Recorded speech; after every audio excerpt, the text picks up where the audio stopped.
He ruled Seoul with a heart of stone, but it only took one woman to teach him how to bleed. For Kang Dae-Hyun, power had always been a surgical instrument, precise, cold, and bloodless. He had climbed to the top of the Kongguk syndicate by cauterizing his own emotions until he felt nothing but the steady, rhythmic pulse of the city's underworld. But as he sat in the back seat of his car, miles away from the cafe and Elena Vance, he felt a strange, stinging ache in his chest that no bullet had ever managed to inflict. He looked down at his hands. They were steady, but they felt heavy with the weight of things he could never tell her. Elena had spoken of justice as if it were a living, breathing thing, a light that could pierce any darkness. She didn't know that he was the darkness. She didn't know that the man who had listened to her talk about international law for an hour was the same man who held the city's secrets in a stranglehold. "Boss, the shipment from the pier has been intercepted," Dae-Hyun reported, his voice a low drone from the driver's seat. "Lee Sang-Hoon's men. They're testing us. They think you're distracted." Dae-Hyun didn't flare with the usual icy rage. Instead, he felt a weary sort of clarity. If he moved against Sang-Hoon with his typical brutality, he would be the very monster Elena sought to destroy. If he did nothing, he would lose the empire that kept him safe. It was a checkmate move, one he hadn't seen coming because he had been too busy memorizing the way she laughed at his dry, humorless jokes. "Tell the men to hold their positions," Dae-Hyun said, his voice sounding foreign to his own ears.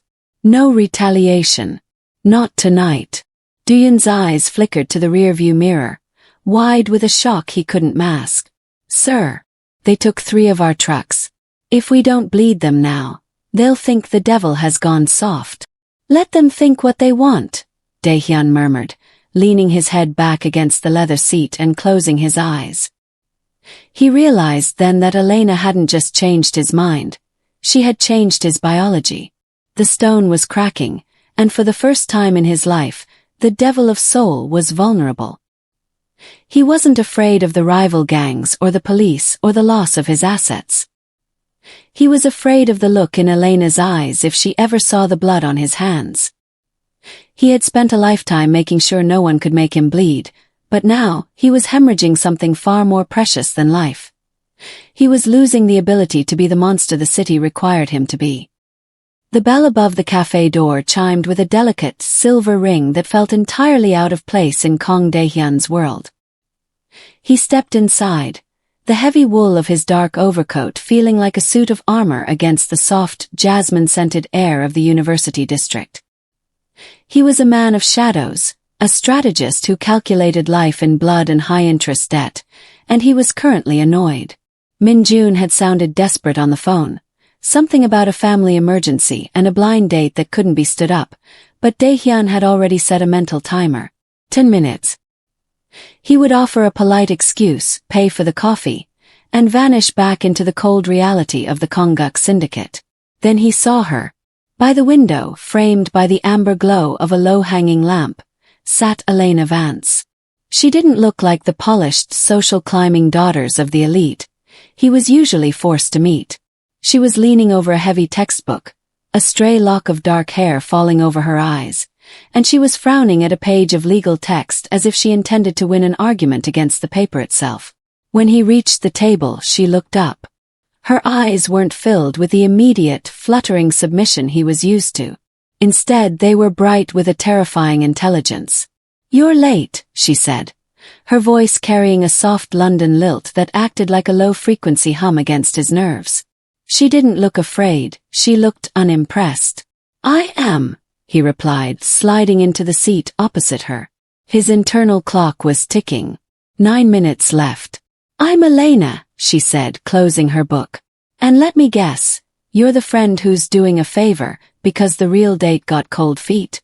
You have the look of a man who's counting the seconds until he can leave." Dae-Hyun paused, his hand hovering over the menu. No one spoke to him with such casual transparency. "Is it that obvious? You're wearing a suit that costs more than my tuition and you're sitting like you're expecting an ambush in a coffee shop," she remarked, a playful smirk dancing on her lips. "It's a bit much for a Tuesday afternoon, don't you think?" Dae-Hyun felt a strange sensation, a glitch in his carefully calibrated system. He was supposed to be the predator, the one who controlled the temperature of the room. But Elena was shifting the air. She began to talk about her studies, about the corruption of power and the necessity of the law. Her words hitting him like quiet, rhythmic slaps. She was witty, sharp, and entirely unaware that she was lecturing the very personification of the world she wanted to dismantle. The 10-minute mark passed in a blur of her laughter and his rare, dry observations. Then 20 minutes. Then 40. His phone vibrated in his pocket, Dae-Hyun alerting him that the security perimeter was questioning the delay. But for the first time in his life, Dae-Hyun ignored a red alert. He watched the way her hands moved when she spoke, the way she didn't flinch when he held her gaze. He was a man who owned the city, but as the hour mark vanished, he realized he didn't want to leave. He had forgotten the rules. He had forgotten the time. He had simply forgotten to be the devil.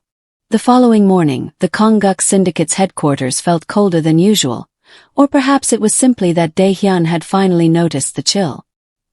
He sat at the head of the obsidian conference table, surrounded by men who spoke in the language of logistics and leverage, but their voices sounded like static.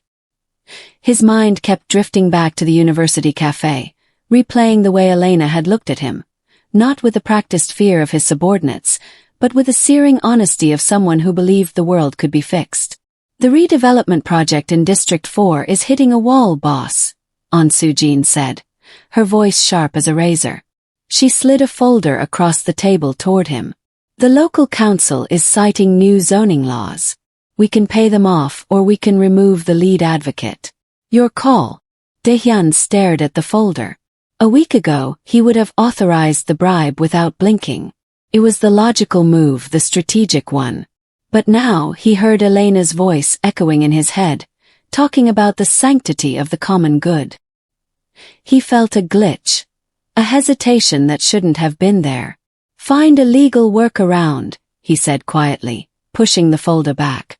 The room went silent. Soo-jin's eyes narrowed, searching his face for a sign of a joke that wasn't coming. Dae-Hyun, standing like a statue behind him, shifted his weight almost imperceptibly. The air in the room grew heavy with unasked questions. Dae-Hyun stood up before the silence could break, walking out of the boardroom without a backward glance. He needed air that didn't smell like ink and old secrets. He found her again that evening, not by appointment, but by a pull he could no longer resist. She was sitting on a stone bench near the law library, the orange glow of the sunset catching the gold in her hair. When she saw him approaching, she didn't look surprised. She simply closed her notebook and smiled, a gesture so casual it made his heart hammer against his ribs like a trapped bird. "The businessman returns," she teased as he sat beside her. "Did you finish counting your seconds today?"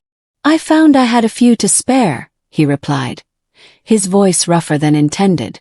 They talked for hours as the sky deepened into indigo. Elena spoke of the law not as a set of shackles, but as a bridge to a better society. When he argued that the world ran on the raw power of those willing to take it, she shook her head, her expression softening with a pity that cut deeper than any insult. "Power is just a mask for fear, Dae-Hyun," she said softly. "People only rule through force because they're afraid of what happens when they're equal to everyone else. The law is the only thing that makes us brave."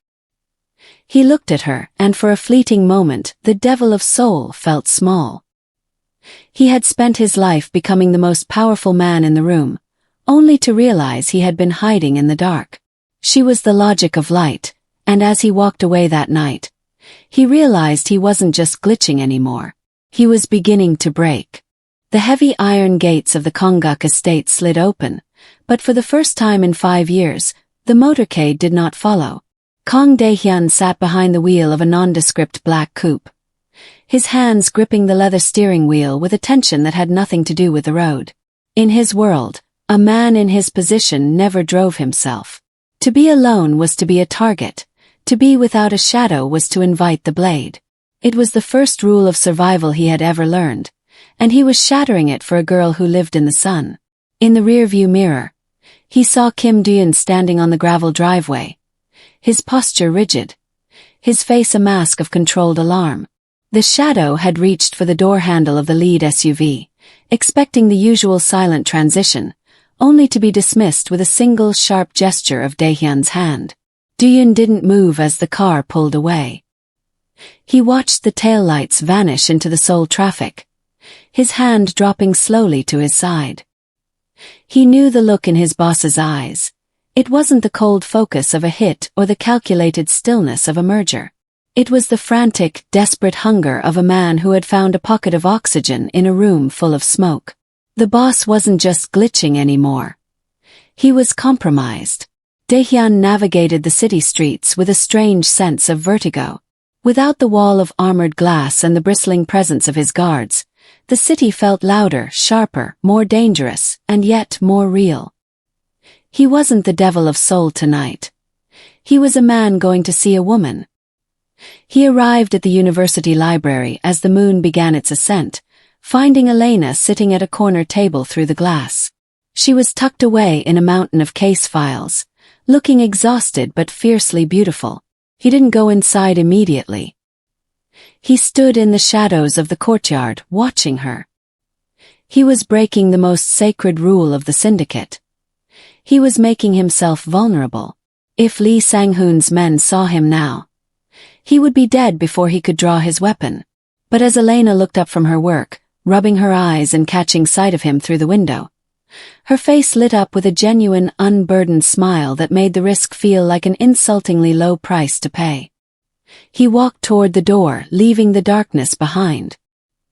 He knew that back at the estate, Dae-Hyun was likely checking the security of the offshore accounts and bracing for a coup, sensing that their leader was losing his edge. But as Dae-Hyun pushed open the library door and felt the warmth of the room, and the heat of Elena's greeting, he realized he didn't care about the edge. He was tired of being sharp. He just wanted to be hers. The sun was still high over the university campus when the air suddenly changed, thickening with a cold, metallic tension that didn't belong among the blossoming cherry trees and student chatter. Elena was walking toward the central plaza, a coffee in each hand, expecting to find the quiet, enigmatic businessman she had come to know. Instead, the world seemed to freeze as three black, armored SUVs screeched to a halt, cutting across the pedestrian walkway like a blade through silk. Doors flew open in perfect, terrifying synchronicity. Men in razor-sharp black suits stepped out, their earpieces glinting and their eyes scanning the crowd with a predator's focus. At the center of the formation stood Kang Dae-Hyun. He wasn't wearing the soft cashmere sweater from their library dates. He was in a tailored charcoal suit that looked like armor, his hair slicked back, his expression a mask of absolute terrifying authority. For the first time, Elena saw the devil of Seoul that the city whispered about. The students around her scrambled back, sensing the danger, but Elena stood her ground, the paper cups trembling in her grip as Dae-Hyun's gaze locked onto hers. He looked efficient, lethal, and devastatingly powerful. Dae-Hyun, she whispered, though the name felt wrong in this context. Before he could answer, a group of men from a rival faction emerged from the shadows of the lecture hall, their intent written in the glint of steel. In a heartbeat, Dae-Hyun's world invaded hers. "Secure the perimeter," his voice barked, a sound of pure command that made her blood run cold. Kim Dae-Hyun was suddenly at her side, his hand on his holster, shielding her with a practiced brutality that made the concepts in her law books feel like fairy tales. The skirmish was brief and clinical, ending with the intruders pinned against the stone walls, but the damage to the silence was permanent. Dae-Hyun walked toward her, his footsteps heavy and rhythmic. He stopped a few feet away, the scent of expensive cologne and gunpowder clinging to him. "You," Elena said, her voice shaking as she looked from him to the pinned men. "The Kongguk Syndicate, the racketeering trials, the suppressed evidence in the District 4 case." She looked into his eyes, the same eyes she had thought were full of hidden warmth, and saw the cold calculation of a man who didn't just break the law. He owned it. "You aren't a businessman. You're the man my professors use as the prime example of why the system is failing." Dae-Hyun reached out a hand, but she stepped back as if burned. The glitch was over. The man who had listened to her dreams was a ghost, replaced by the criminal she was born to fight. He stood amidst his soldiers, a king in a ruined garden, realizing that while he had saved her life, he had finally lost her heart. The silence following the university confrontation was not a peace, but a vacuum, and into that void stepped the wolves. Kang Dae-Hyun stood in the center of his command center, the wall of monitors flickering with chaotic feeds from the District's 7 docks. Flames licked the night sky as Lee Sang-Hoon's men systematically torched a warehouse, a blatant, bloody invitation to war. The traditionalist was no longer whispering. He was screaming for a response. Soo-jin marched into the room, her heels clicking like a firing squad against the marble floor. She didn't look at the fires, she looked at Dae-Hyun, her eyes burning with a cold, familiar pragmatism. "He's mocking you, Dae-Hyun," she said, her voice a sharp whip. "He saw what happened at the university. He knows you hesitated. He knows you're distracted by a girl who looks at you like you're a plague." Dae-Hyun didn't turn. He watched a monitor showing his men being forced to their knees. His jaw was set, his hands clenched into white-knuckled fists at his sides. The old Dae-Hyun, the one Soo-jin had loved and feared, would have leveled the entire district by dawn. He would have turned Sang-Hoon's world to ash and bone. "The elders are calling," Soo-jin continued, stepping into his space, her hand resting on his arm with the ghost of their shared past. "They want the devil back. They want the man who doesn't negotiate with insects. One order, Dae-Hyun.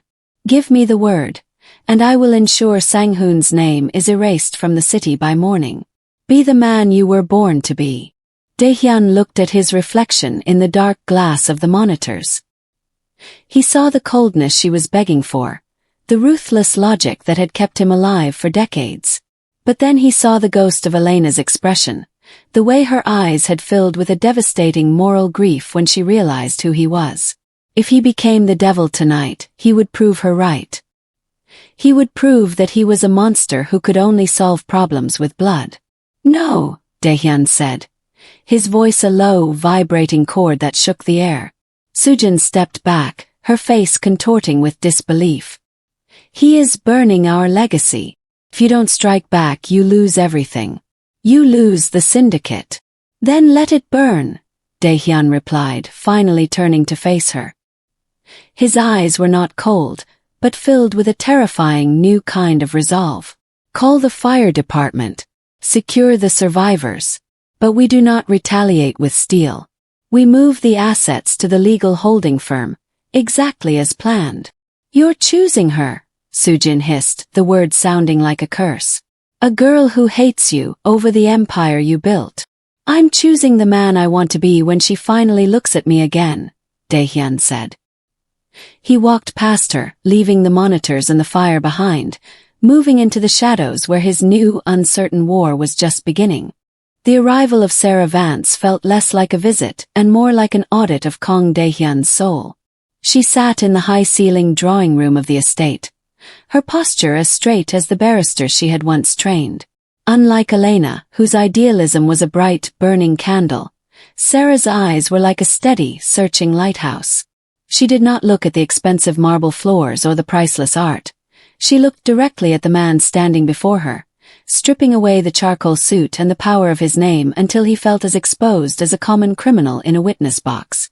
"My daughter tells me you are a businessman who has lost his way," Sarah said, her voice calm and terrifyingly perceptive. "But I have spent 30 years in human rights law, Mr. Kang. I know the difference between a man who has made a mistake and a man who has made a career out of them." Dae-Hyun did not reach for his tea. He didn't signal Dae-Hyun to stand guard at the door. For the first time, he was in a room with a woman he couldn't intimidate and a problem he couldn't solve with a contract or a threat. "I am not the man I was, Mrs. Vance," he replied, his voice steady despite the hammer of his heart. "I am dismantling what I built. I am moving every asset into transparent legal sectors. I am trying to make things right." Sarah leaned forward, her gaze intensifying. "You are trying to be good, because my daughter is the prize. But being a good man is not a transaction, Mr. Kang. It is a sacrifice. You have blood on your hands that no amount of legal paperwork can wash away. Tell me, if Elena walked away tomorrow, would you still burn your empire? Or would you return to the shadows the moment the light was gone? Dae-Hyun felt the weight of the question. He thought of the fire at the warehouse, the pressure from Soo-jin to be the devil, and the cold logic that had always been his compass. I would burn it, he said, and the truth of it surprised even him. Not because she is watching, but because she showed me that I was already dead before I met her. I am not doing this to win her, Mrs. Vance. I am doing this so that if she ever does look back, I won't be a ghost she has to be ashamed of. Sarah watched him for a long, agonizing minute. There was no warmth in her expression yet, but the sharp edge of her judgment seemed to soften, if only by a fraction. She didn't offer him her respect, that would take a lifetime to earn, but she didn't call for her daughter to leave either. She simply stood up, smoothing her dress. Then prove it, she whispered. Prove that you can survive the world you created without becoming the man who built it. The darkness of the Kongguk estate felt suffocating as the security feed flickered to life, showing a grainy, thermal image of a black sedan idling outside Elena's apartment. Kang Dae-Hyun stood in the command center, his pulse a frantic drum against his ribs. A burner phone on the console buzzed, and the voice of Lee Sang-Hoon hissed through the speaker, distorted and gleeful. The law won't be there to tuck her in tonight, Dae-Hyun. Is she worth the throne? Or will you watch her bleed to keep your new soul? The room went cold. Dae-Hyun stepped forward, his hand already on the grip of his weapon, his eyes pleading for the one order that would end this. Boss, give me 30 minutes. I'll bring his head to your feet. We can end this tonight the old way. No witnesses. No paper trail. Dae-Hyun stared at the screen. Every instinct he had ever honed, every lesson in survival and dominance, screamed at him to unleash the devil. It would be so easy. A single nod, a whisper in the dark, and Sang-Hoon would vanish. It was the only way to guarantee her safety. It was the logical choice for a man who ruled a city. But then he remembered the weight of Sarah Vance's gaze and the way Elena had looked at him amidst the cherry blossoms, with a horror he never wanted to see again. If he killed Sang-Hoon, he would be saving her life while murdering the only version of himself she could ever love. He would be stepping back into the cycle of blood, proving that his redemption was just a thin coat of paint on a rusted, violent heart.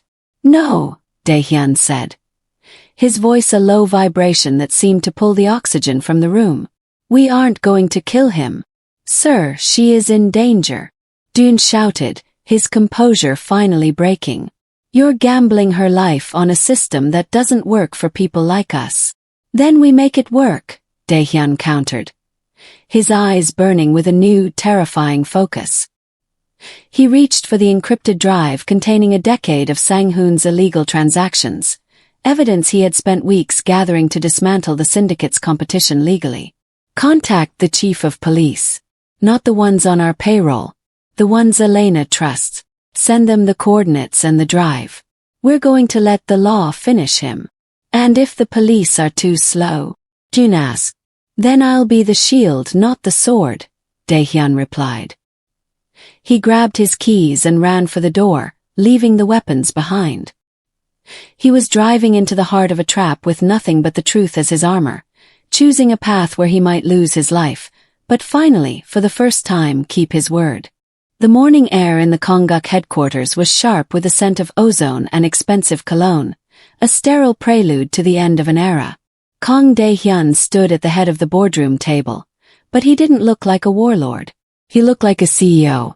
In front of him lay the Great Transition documents, a complex series of mergers and public filings that would effectively dissolve the syndicate and fold its assets into a transparent, multinational corporation. It was the final move in the game Elena had started, and the most dangerous one he had ever played. This is a death warrant. On Soo-jin's voice cut through the silence, cold and brittle. She was not alone. Flanking her were the 3 senior elders of the syndicate, men whose faces were etched with the scars of the old world.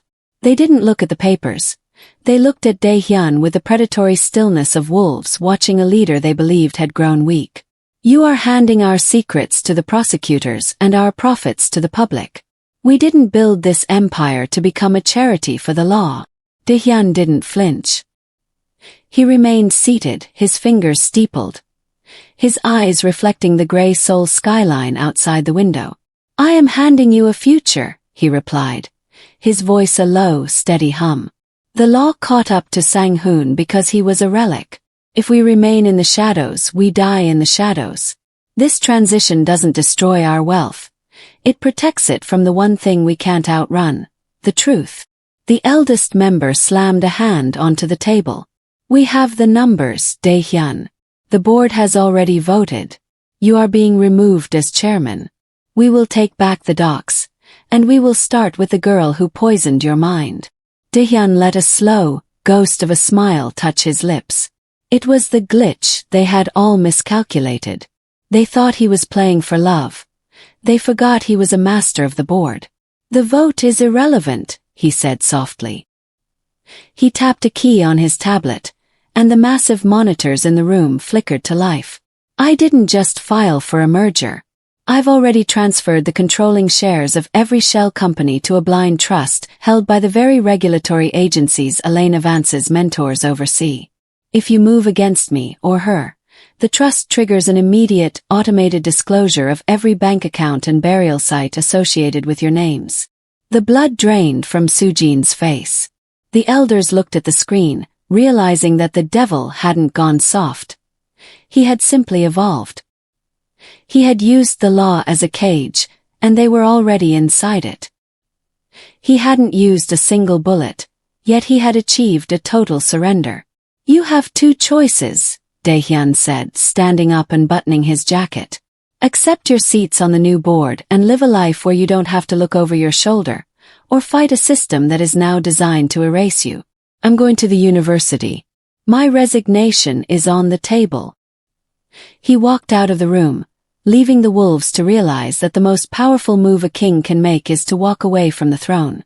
The rainy London streets were a world away from the neon-soaked alleys of Seoul, but for Kang Dae-Hyun, the cold felt different here. It felt clean. He stood outside the glass-fronted offices of the international law firm, watching the midday crowd through the mist. He wasn't looking for a rival. He was looking for a future.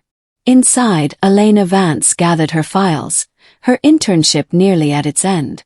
She had spent months helping the team process the massive data dumps from the Kongguk transition, seeing her own name, and the names of her professors, cited in the documents that had systematically dismantled an empire. She had expected to feel a sense of professional victory, but instead, there was a quiet, lingering ache for the man who had burned his throne to keep her world safe. She stepped out into the damp air, popping open her umbrella, and froze. Across the street, leaning against a black sedan that looked suspiciously legal, stood a man in a perfectly tailored charcoal coat. He wasn't surrounded by guards. There were no sirens, no shadows, and no secrets hidden in his pockets. He was just Dae-Hyun. "I heard there was an opening for a consultant with experience in navigating complex, reformed corporate structures," he said, his voice carrying that same low, gravelly warmth that had first glitched her heart in a Seoul cafe. Elena walked toward him, the gap between their worlds finally closing. "That's a very specific set of skills, Mr. Kang. Most people with that background are currently in prison." "I had a very good teacher," he replied, a genuine smile, unburdened by the weight of the syndicate, lighting up his face. "She told me the world runs on choices. I've spent the last 6 months making sure I was a choice you wouldn't have to regret." Sarah Vance watched from a window above, her arms crossed. She didn't smile, but she didn't call for security either. She saw the way Dae-Hyun stood, no longer a predator waiting to strike, but a man waiting for a chance. Elena reached out, her hand finding his. It was the same touch that had once made the devil forget every rule, but now it was the only rule that mattered. They walked toward the Thames, two people who had survived the fire and the light, realizing that love wasn't about finding someone to rule the world with. It was about finding the one person who made the world worth living in. The devil was gone, and in his place, a man had finally come home.